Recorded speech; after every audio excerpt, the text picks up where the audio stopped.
Welcome back, Stasa23 here, back again with some knife therapy. And before I get started, if you like this video, please give it a big thumbs up so I know you're enjoying the content. If not, thumbs down works as well. And if you like knife content and you're not already, smash that subscribe button, why don't you? Today we are going to be discussing Artisan Cutlery's new budget steel that they came up with, put together, and it is their AR-RPM9 steel, and it's very similar in composition to 9CR18 that Civivi uses, and the main difference is it's done in a powdered metallurgy form. And from what I've learned from Crucible, that does a lot of powdered metal steels, is when you do it in powdered form, you're supposed to get better improvement on your wear resistance, your toughness, and a more consistent performance, and not to mention good sharpenability. I got 5 examples of that steel in all different knives except these two. I got your Artisan Arroyo, Dirk Pinkerton design. You got the CJRB Rhea. This is their in-house design, and I think this was the first knife that debuted their new steel. If I'm wrong, correct me down in the comments. This is a Rhea as well, but this was I think a Knife Center exclusive in the wood and the titanium pocket clip.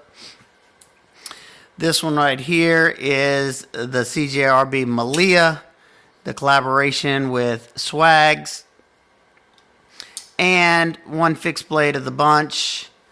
This one right here is the Artisan Sea Snake. This was a collaboration, let's see, can you see that? With Mike Emler of Emler's Knives, custom maker and prolific sharpener. And basically what I've been doing ever since I've got all these knives, I tested every single one of these knives, or every one of these knives for the review. This is not the one that I had whenever I did the review. It was a loaner. It was Mike's prototype that he had going around. But all these have been tested, and all these 4 have been sharpened many times. This one's been sharpened twice. This one's been sharpened probably 4 times. This one's been sharpened twice. This one's been sharpened 3 times. And this one's been sharpened, I think, 3 times as well.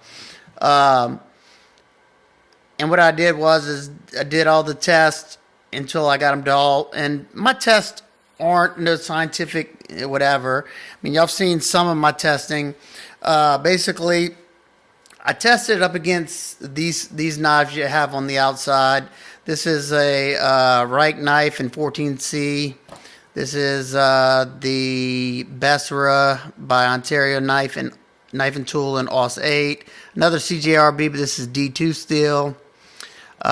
This one is a Kubi in, I think it's, AUS 10. And this is a Kaiser in N690, I think it is. Yeah, N690. And Spyderco's VG10. I did a series of cutting, basically doing hardwood, softwood, plastic, wood, sisal rope, paracord, rubber, leather, aluminum, and staples. I have some thick staples, and basically just kind of slamming it in there. I was kind of just trying to test different things that all of us, could possibly be doing throughout the work week. Some people might be doing more than others. Some people may be, doing way more than all that stuff. That's just some stuff that I know that I've used in the past, and I've done stuff like had to cut, I don't cut all that stuff on a daily basis. Of course not. My life is just not that interesting. But I have had to do all that stuff at one point in time. So I kind of took took them all and did a series of them, did a series of the tests, and saw how they did in the beginning. Sharpened them all, did it again, and did it a few more times, and then I did just some standard tests with all these once again, and it was interesting to say the least. I will say that the AR-RPM9 did better, if not, I mean, it did just as good, if not better, than all these steels except one. And I'll tell you right off the back, the one that outcut it was CJRB's D2. It did perform better than all these. And also, I want to tell y'all, you know, this is just one person's findings and just how I saw the steel reacting. There's other people out there. My buddy Gerald from Outpost 76, he got some what do you call it? He drew some conclusions from sharpening and stuff and did some testing. And I'm sure my buddy Pete from Santa Grenada, I'm sure he's going to do some testing on it if he hasn't already. But one thing I can say for sure is I like it. It's a good budget steel. Now, I do think that there is some variability through tests. Just for instance, I know Gerald found that he was having a lot of trouble deburring the steel, and we talked a little bit, and you know, it could have been the stones he's using. I'm not an expert at sharpening by any means. I have found that every one of these I've sharpened. Let's see, I sharpened this one, and this one on the new Work Sharp system, the fixed angle system. And I used their diamond plates, 320 grit, 600 grit, and then their white ceramic. And I was able to get all three of these to hair whittling. I had no issues whatsoever. This one right here, was it this one? Yeah, I think this one, I think I sharpened this one on the wicked edge. I either sharpened this on the wicked edge or the Work Sharp as well. No, yeah, I'm sorry. This one was also on the Work Sharp, but I took this one to a high polish, or not super high polish, but I did take it to a high polish because I wanted to see if it performed any better. I didn't see a huge difference. All these have toothy edge from the Work Sharp. Not anything pretty, but I was trying to, you can see some damage still right here. I was just trying to get through these tests without making it take, you know, a year. This one, I kind of struggled on this one, mainly because of I was sharpening on the Work Sharp, and I wasn't really proficient enough with it yet, and I just didn't follow the bevel perfectly. But I will say, I stropped this one up the other day, and I mean, stupid sharp. Absolutely ridiculous. One thing I noticed as well is that this knife right here, I was doing some testing before I decided to kind of test all these. I was cutting up some cardboard Amazon boxes, and I caught something in the box. It was just like the perforation in the box, so it kind of twisted the edge. And I was cutting it over the trash can so I wouldn't make a mess. And I got stuck, so I really pushed hard, and I slipped through.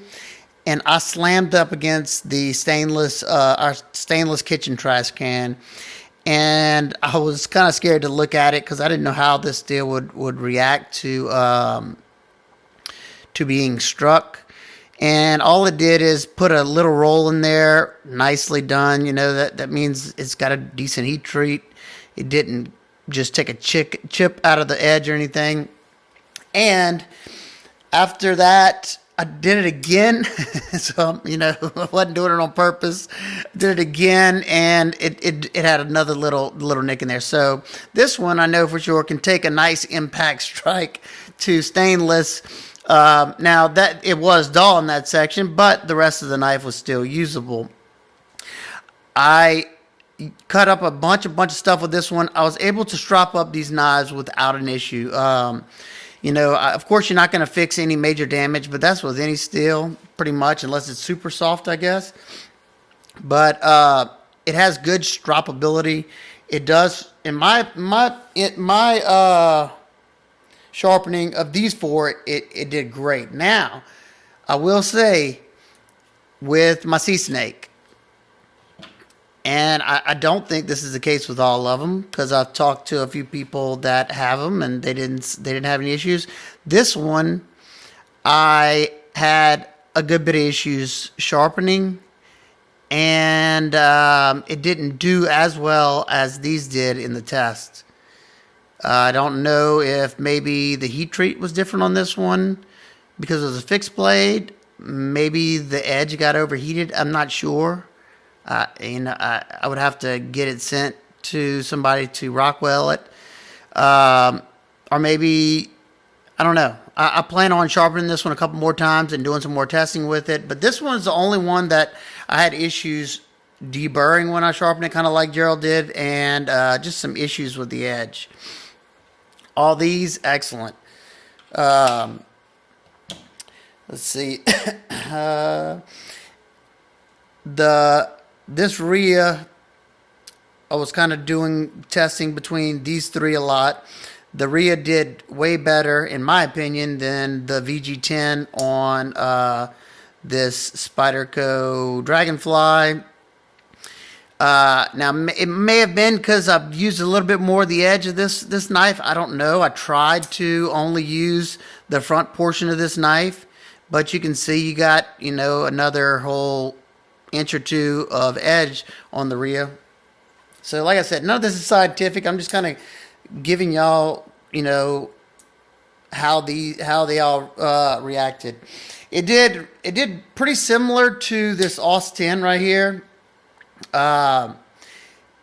In some aspects it did better than this one, but it did pretty similar to this. It did better than this Kaiser in N690. And like I said, the CGRB D2 did a little bit better, especially when I was doing the cardboard cutting. It did a good bit better than all these. Not like super noticeable. Now, one cool thing is that these are stainless, just like 14C is, you know, N690.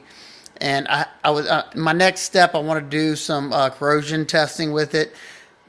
D2 is not considered a stainless. It's pretty close, and I haven't had any issues with the CGRB D2, but I would expect that these would do way better in, you know, a saltwater bath. And I live in the South, so that's kind of important to me, especially during the summertime. I think I tested the Arroyo head-to-head with this one a lot, and it did considerably better than the AUS 8 in this Bessera.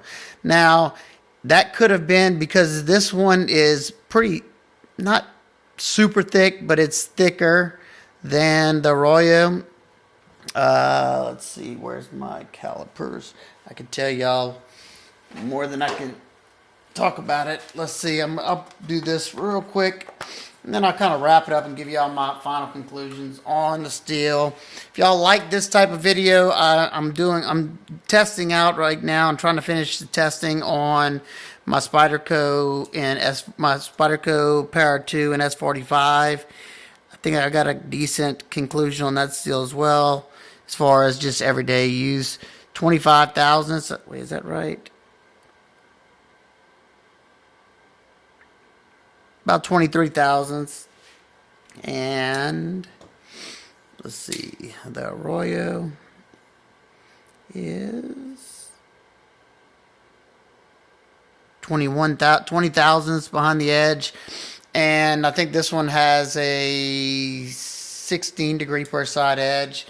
This one right here, I think, has a 20 degree per side edge. So, you know, that's definitely going to play a factor. You know, that the 20 degree edge is going to be, you know, more stout, You know, whenever I'm striking aluminum and copper and hitting staples, this one's going to should fare a little bit better.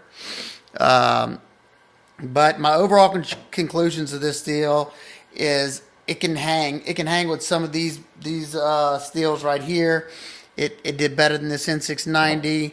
And for the price point, I'm liking it. Hopefully they work out some of these kinks, you know, like the problems I have with this one. And I will definitely give you updates once I've sharpened this one a couple more times. I'm going to do some more testing with this because I really like this knife. Mike's a good dude. Mike wanted him to use this steel, so you know, he knows a lot about steel and metallurgy and all that good stuff. So I trust his opinion, and I definitely hope that this one maybe just had a burnt edge or something to where I can kind of sharpen it a few more times and get some better steel out of there. So there you go. I like the steel. I'll be interested to see what they do next, see if they come out with anything else. That's really cool that a company, you know, put a powdered metallurgy steel in the budget format. You don't see that much at all. I don't even know if they do have powdered metallurgy in some of these cheap steels. I could be wrong, or for the price points that these are at. So there you go. If you have any questions, comments, concerns, please leave them down below. Like I said, let me know what y'all think about this type of video. Just kind of giving y'all my opinions. That's all it is. You definitely need to check out, like I said, Gerald at Outpost 76, Pete at Cedric Grenada, see what they found about these knives or this steel, and kind of form your conclusions on it. You know, don't take one person's, you know, advice on to be the end-all be-all. All right, guys and girls, hope everybody's having an absolute wonderful day. I will see y'all on the next one. Peace.